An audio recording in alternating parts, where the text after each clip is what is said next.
주변 분들하고 인사 나누고 말씀 나누겠습니다. 주변 분들하고 인사 나누실 때 이렇게 한번 인사하시죠.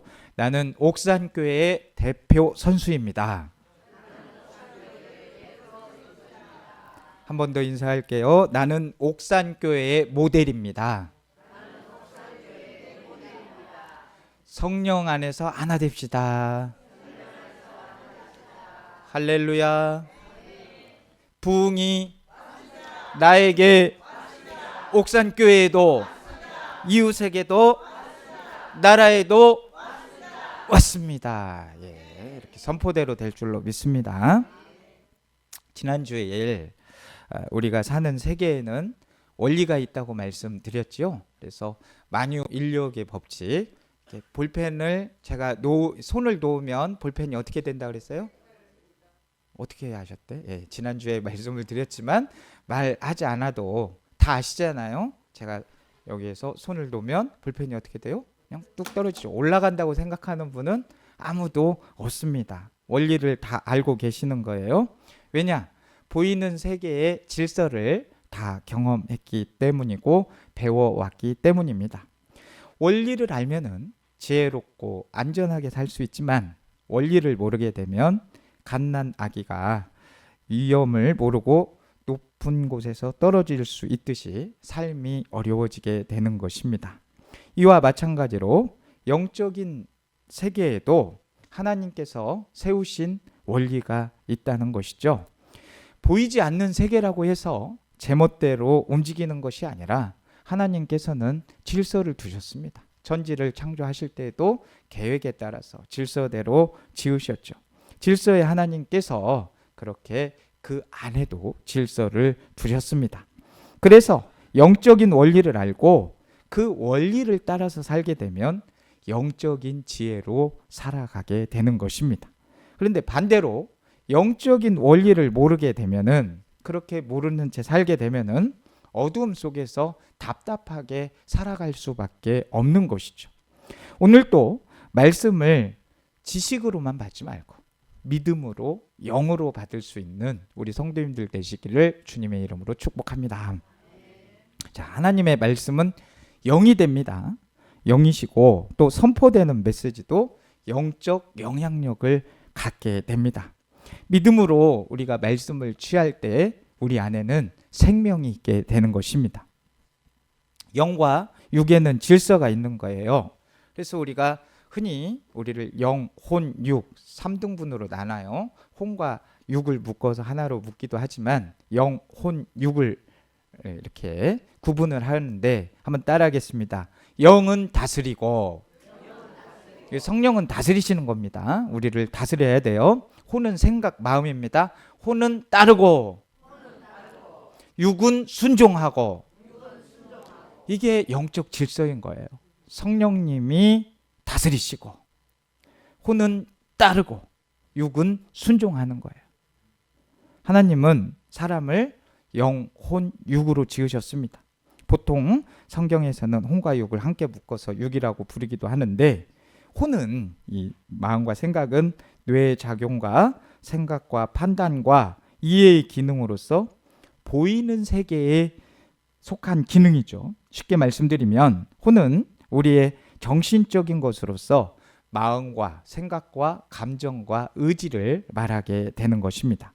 우리의 육체는 우리의 생각과 감정과 의지인 혼에 의해서 움직이게 되고, 우리 혼은 영에 의해서 움직이게 된단 말이에요. 하나님께서 세우신 창조 질서는 분명합니다. 혼은 영의 다스림 안에 있어야 된다는 것이죠. 이 생각과 마음은 영의 다스림 아래에 있어야 되고, 육은 혼의 다스림 아래에 있어야 됩니다. 성령의 9가지 열매, 우리가 잘 알고 있는데 마지막 9가지 열매 중에 9번째는 무엇입니까? 절제가 있는 것이 이 이유이기도 합니다. 절제라는 것은 몸이 마음과 생각의 질서 아래에 순복하는 상태다, 이걸 말하는 거예요. 그런데 내 마음은 분명히 다이어트를 해야 되겠다고 하는데 몸이 밤마다 라면을 찾는다고 하면은 육이 혼을 거슬리는 거예요. 혼도 마찬가지입니다. 혼이 마땅히 이 영은 성령과 하나 된 이 거듭난 영이죠. 이 혼은 이 영의 통치 아래 있어야 하는데 혼이 영의 통치를 거부하게 되면 혼자 사는 삶이 된다는 거예요. 이 생각과 마음, 감정과 의지대로 사는 삶이 된다는 거예요. 성령의 다스림을 받지 않으면 그냥 이 혼과 육이 내 마음대로 산다는 것이죠. 혼으로 사는 사람은 모든 일을 어떻게 하겠습니까? 자기 생각과 자기 꾀로 하게 되겠죠. 자기 기준으로 결정을 하는 거예요. 왜? 혼과 육이 영의 다스림을 받지를 않으니까 자기 생각대로 하는 거예요. 동물들은 몸의 욕구대로 사는 육신의 삶을 삽니다. 아무리 똑똑한 동물이라고 해도 막 이렇게 가족처럼 동물들이 지내고 해도 사람처럼 될 수가 없는 거예요. 왜 그렇습니까? 동물로 지음을 받았기 때문에. 그래서 아무리 동물들이 잘하고 똑똑해 보이고 해도 동물들한테 개를 보면서 너는 좀 개답게 살아라. 소 보면서 소답게 살아라. 응? 염소 보면서 염소답게 살아라. 이런 말 안 하잖아요. 그런데 사람이 사람 구실을 못하면 뭐라고 얘기를 해요? 어떻게 그렇게 잘하신대? 사람답게 살라고 분명히 얘기를 하잖아요. 왜? 사람에게는 영이 있기 때문에 그러는 거예요. 영의 다스림을 받아야 사람답게 살 수 있기 때문에 그래요. 그렇지 않습니까? 그런데 사람도요, 육신의 삶을 살기도 할 수 있다는 거예요. 영의 다스림을 받지 않으면 성경이 말하는 이성 없는 짐승과 같은 삶을 살게 된다는 거예요. 결국 우리들의 삶은 두 길입니다. 뭐 이게 세 길도 아니야. 딱 두 길입니다. 영을 따라갈 것인가? 아니면 혼, 육을 따르는 삶을 살 것인가? 우리 옥산교회 성도님들은 두 가지 길이 있어요. 영을 따라 살고 싶습니까? 아니면 혼을 따라 살고 싶습니까? 영을 따라 살아야 되겠죠.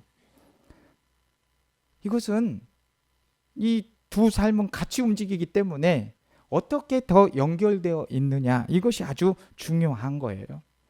영의 다스림을 강하게 받고 사는 사람은 영의 다스림을 받고 살 것이고, 혼이 다스리는 삶을 사는 사람은 거기에 영향을 받으면 혼적인 삶을 살게 되겠죠.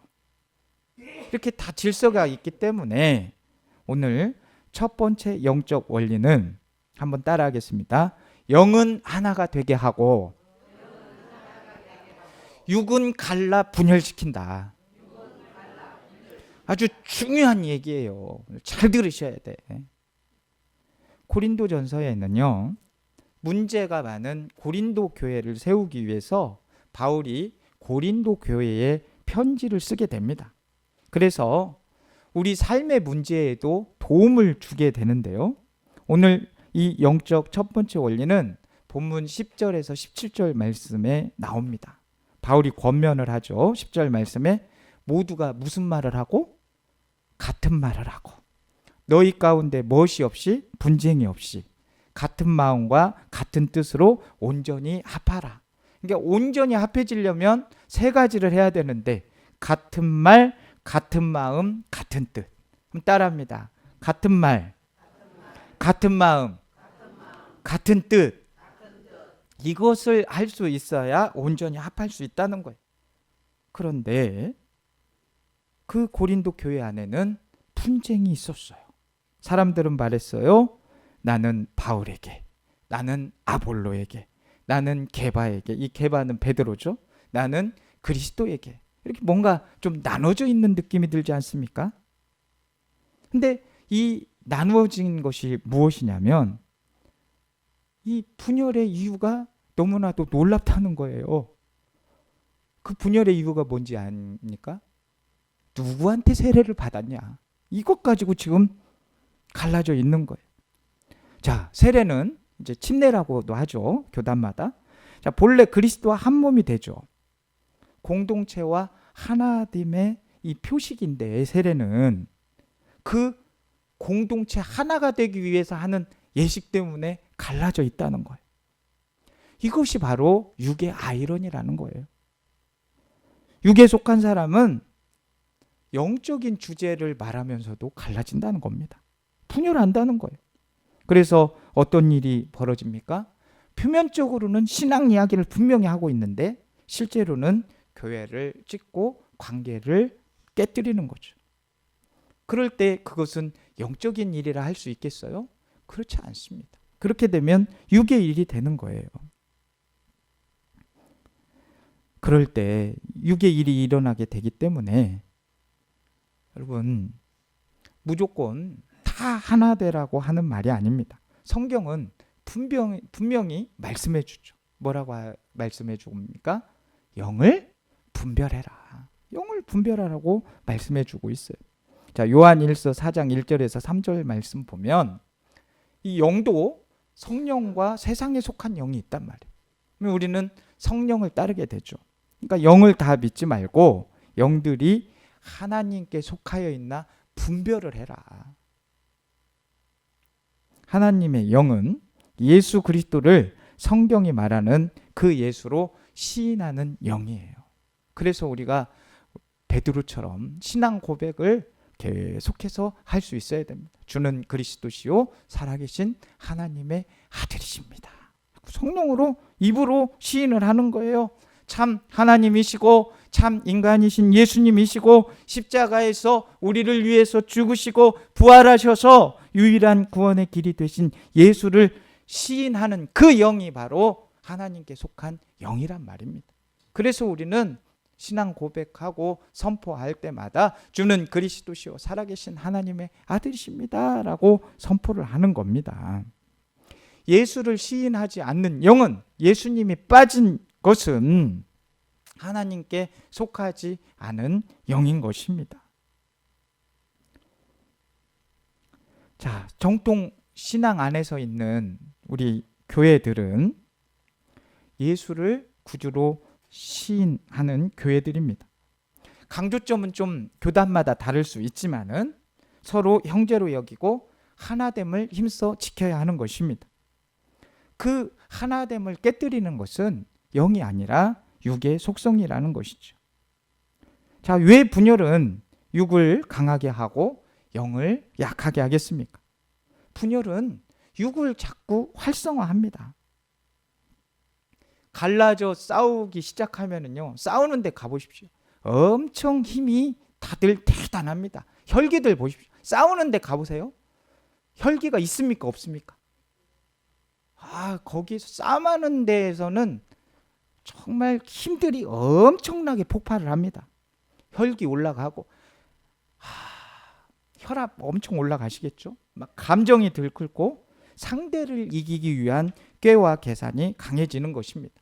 막 싸울 때는요, 잠도 못 자고 먹지도 못하면서 또 싸워야 되니까 막 힘이 막 생기는 것 같아. 그렇게 느껴진다니까요. 밥을 안 먹어도 잠을 안 자도 싸울 생각에 힘이 난다고. 이것이 육의 힘인 거예요. 그러나 그 순간 영이 역사할 자리는 좁아진다는 걸 알아야 돼. 절대 우리는 이 감정을 다스리고 영으로 다스려서 이 혼과 육을 다스려서 사단이 좋아하는 싸움을 하면 안 된단 말이에요.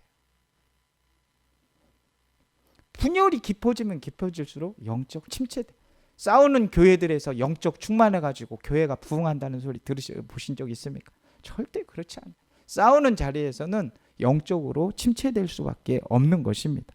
그래서 성경 말씀은 분명히 말씀해 주신다. 에베소서 4장 3절에서 4절 말씀에 평안에 매는 줄로 성령이 하나 되게 하신 것을 힘써 지키라.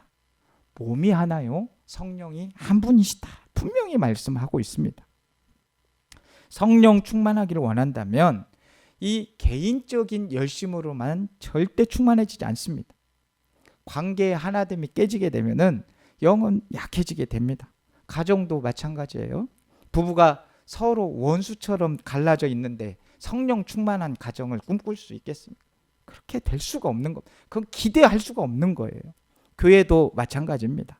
분열과 갈등 속에서 부흥이 일어난다는 것은 영적 원리에 전혀 맞지 않는 겁니다. 어긋나는 겁니다. 그러므로 우리가 영적으로 살고 싶다면 하나됨을 힘써 지켜야 됩니다. 관계가 껄끄러운 게 있다면은 그 문제를 하나님 앞에서 풀기 시작해야 돼요. 그것을 자꾸 미루면은 결국은 내 영이 곰핍해질 수밖에 없습니다. 자, 그리고 영적 원리, 두 번째 원리 한번 따라합니다. 영은 믿는 것이고 혼은 이해하는 것이다. 자, 바울은 말하지요. 오늘 본문 21절 읽지는 않았지만 21절 말씀을 보시게 되면은 지혜 있는 자가 어디 있느냐, 선비가 어디 있느냐, 이 세대의 변론가가 어디 있느냐, 하나님께서 이 세상의 지혜를 미련하게 하신 것이 아니냐라고 말씀을 하고 있습니다. 자, 혼은요, 보이는 세계를 파악하도록 주신 기능인 것이죠. 혼은 보이는 세계인데 파악하도록 주신 기능이란 말이에요. 그래서 세상의 원리와 방법은 이해하고 판단을 할 수가 있습니다. 그러나 하나님은 초이성적이십니다. 하나님은 그 지성을 반하시는 분이 아니라 지성을 우리가 생각하고 있는 것을 초월하시는 분이라고요. 자, 그래서 우리가 하나님을 전부 이해를 해야 되겠다? 어떻게 우리가 창조주이신 하나님을 전부 이해해요? 이해할 수가 없지요. 그 하나님을 이해를 하려고 하면 반드시 부딪히게 돼 있습니다. 이해가 안 되니까. 어떻게 그 하나님을 이해할 수가 있겠어요? 그 지점에서 하나님께서 우리에게 요구하시는 것은 니들이 나를 좀 이해해라. 이게 아니라 믿으라 이 말이에요. 그 시점에서 믿으라고 말씀하는 겁니다. 고린도전서 1장 19절 말씀에 내가 지혜 있는 자들의 지혜를 멸하고 총명한 자들의 총명을 폐하리라 라고 말씀을 하고 있습니다. 자, 여기서 말하는 지혜 있는 자는 자기 지혜로 인생을 풀려고 하는 사람들을 말하겠지요. 계속 그 기능을 쓰면, 자기 지혜를 쓰면 혼이 강해져 버리는 겁니다. 그리고 결국 혼과 육을 따라 사는 삶이 된다는 거예요. 그런데 반대로 영을 사용하게 되면, 영의 다스림을 받으면 어떻게 된다는 거예요? 영적 다스림을 받아서 영의 삶을 살게 된다는 것입니다. 영의 믿음과 혼의 지혜가 삶을 살다 보면 첨예하게 부딪힐 때가 있을 거 아니에요. 나는 영적인 존재예요. 분명 영적인 삶을 살아야 되는데 혼적인 문제가 부딪힐 거 아닙니까? 자, 그럴 때 우리가 이해할 수 없는 상황을 만날 때가 있잖아요. 자, 신실하게 하나님을 잘 믿었단 말입니다. 하나님을 믿었는데 갑작스럽게 그 신실한 사람이 죽음을 맞이했어요. 설명이 되지 않아요. 그런 사건 앞에서 혼은 비명을 지르겠죠. 생각으로 어떤 비명을 지릅니까? 하나님 한번 좀 설명 좀 해주세요. 왜 이렇게 신실하게 믿던 사람이 갑자기 이렇게 데려가시는 게 이게 맞으신 겁니까? 저 좀 이해시켜 주십시오. 혼은 자꾸 이해를 요구하죠. 그런데 그때 영은 말하는 거예요. 믿어라. 하나님은 신실하시다. 하나님은 완전하시다. 근데 이런 어려움에서 이 혼이 거기에 손을 들어주게 되면은 반드시 그 사람은 시험 들게 되어 있습니다. 결국 하나님께서 선하신지 하나님이 계신지 믿음이 흔들리게 되면은 영은 침체되게 된다는 겁니다. 반대로 이해하려고 하는, 내가 막 그거를 이해를 하려고 하면은 어려운데 그것을 내려놓게 되면, 그리고 신실하신 주님을 믿습니다 하고 믿음을 선택하게 되면 그 순간 영이 활발하게 움직이게 되는 것입니다. 영성은 대체로 다 이해해가지고 평온한 상태를 말하는 게 아니라 이해할 수 없는 시간을 믿음으로 통과했을 때 흔들리지 않고 그 영성을 유지할 수가 있게 되는 것입니다. 그래서 결정의 완성은, 그 열쇠는 감정이 아니라 의지라는 것입니다. 이해할 수 없는 상황에서는 감정이 흔들리는 것이 당연해. 그런데 영과 혼을 가르는 열쇠는 감정이 아니라 의지라는 거예요. 선악과 앞에서 하나님께서 선악과를 우리 인간에게 허락을 하시고 선택을 하게 하셨잖아요. 그렇게 선택을 하게 하셨습니다. 그러면 우리가 택하는 거예요. 먹어야 될지 안 먹어야 될지, 영으로 살아야 할지 육으로 살아야 할지, 그 의지로 선택하게 되는 겁니다. 모든 일이 마찬가지. 이거 안 풀리는데요 말하지만 그 모든 것은 감정이 아니라 의지라는 거예요. 내가 하나님의 말씀을 따르겠다는 의지가 있으면 그 일이 해결될 줄로 믿습니다. 문제를 지금 가지고 있습니까? 감정으로는 절대 풀리지 않습니다. 하나님, 제가 이 모든 문제에서 풀리지가 않습니다. 믿음으로 주님을 바라보겠습니다. 주님의 영을 따르겠습니다. 풀어주옵소서. 그렇게 의지로 모든 일을 선택할 때 그 다음 일을 하나님이 하신다는 거예요. 그 과정에서 감정도 다스려지게 되는 것입니다.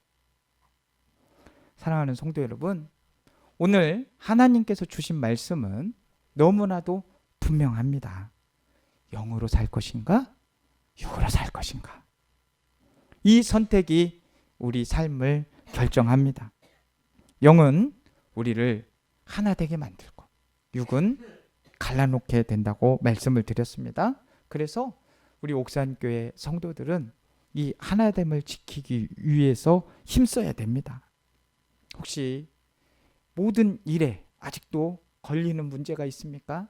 또 걸리는 사람이 있습니까? 막 마음에 걸리는 사람이 있습니까? 감정이 풀릴 때까지 기다리지 말고 의지로 모든 일을 한번 해보세요. 영이 다스리는 의지로 한번 해보세요. 그리고 주님께 표현하십시오. 주님, 먼저 내려놓겠습니다. 찬양 중에 이런 찬양이 있죠. 내가 먼저 손 내밀지 못하고, 내가 먼저 용서하지 못하고, 뭐 이런 찬양이 있어요. 주님, 내가 먼저 내려놓겠습니다. 내가 먼저 손 내밀겠습니다. 그때 성령님께서 우리의 영을 살리시고 우리 안에 평안과 기쁨을 회복시켜 주실 줄로 믿습니다. 또 하나 기억하십시오. 우리 인생에는 다 이해되지 않는 일이 반드시 있다는 거예요. 왜 이런 일이 생겼는지 아무리 생각해도 답이 나오지 않는 순간이 있습니다. 그때 이해하려고 막 그걸 붙들고 있게 되면은 혼은 더 복잡해지고 영은 점점 더 힘을 잃게 됩니다. 그 자리에서 우리가 해야 할 일은 어떤 설명을 들으려고 하는 것이 아니고 설명을 해야 하려고 하는 것이 아니라 믿음이 필요하다는 겁니다. 그래서 항상 우리가 말할 때 선포하십시오. 그래도 하나님은 선하십니다. 어떤 상황이 와도 그래도 하나님은 선하십니다. 이런 믿음으로 선포가 있기를 바랍니다. 한번 따라하겠습니다. 그래도 하나님은 선하십니다. 어떤 어려운 일이 있고 이해되지 않는 상황이 와도 그래도 나는 하나님을 믿습니다. 따라하라고 안 하면은 안 하시는군요. 한 번 더 따라하겠습니다. 그래도 나는 하나님을 믿습니다. 자, 이 한마디의 믿음의 고백이 우리의 영을 다시 일으켜 세우고 우리를 성령 충만한 삶의 자리로 이끌게 될 줄로 믿습니다. 사랑하는 성도 여러분, 하나됨을 선택합시다. 믿음을 선택합시다. 그 길이 영의 길이고 그 길에 하나님의 평안과 안식과 기쁨이 있습니다. 오늘 또 성령으로 살아가는 저 우리 성도님들 되시기를 주님의 이름으로 축복합니다. 사랑과 은혜의 하나님 아버지, 오늘 저희들에게 귀한 말씀 주시니 감사드립니다. 저희들 영으로 산다고 하면서도 쉽게 나뉘고 쉽게 상처 주고 내 생각과 고집을 앞세우며 육을 따라 살았던 모습을 회개합니다. 주님, 저희를 긍휼히 여겨 주옵소서. 성령 하나님, 저희 옥산교회가 하나 되게 하여 주옵소서. 아직도 풀지 못한 마음이 있다면 풀어지게 하여 주시고, 먼저 손 내미는 사랑이 있게 하여 주옵소서. 분열이 아니라 화평으로 살게 하여 주시고, 또한 이해되지 않는 삶의 문제 앞에서도 원망하지 말게 하시고 끝까지 하나님을 신뢰하는 믿음 더하여 주옵소서. 그래도 하나님은 선하십니다. 그래도 하나님을 저는 믿습니다. 고백하는 성도들 되게 하여 주옵소서. 말씀대로 영이 강한 사람, 성령이 충만한 사람들 되게 하여 주시고, 이번 한 주간도 영의 질서 안에서 살게 하여 주옵소서. 예수님의 이름으로 기도드립니다. 아멘.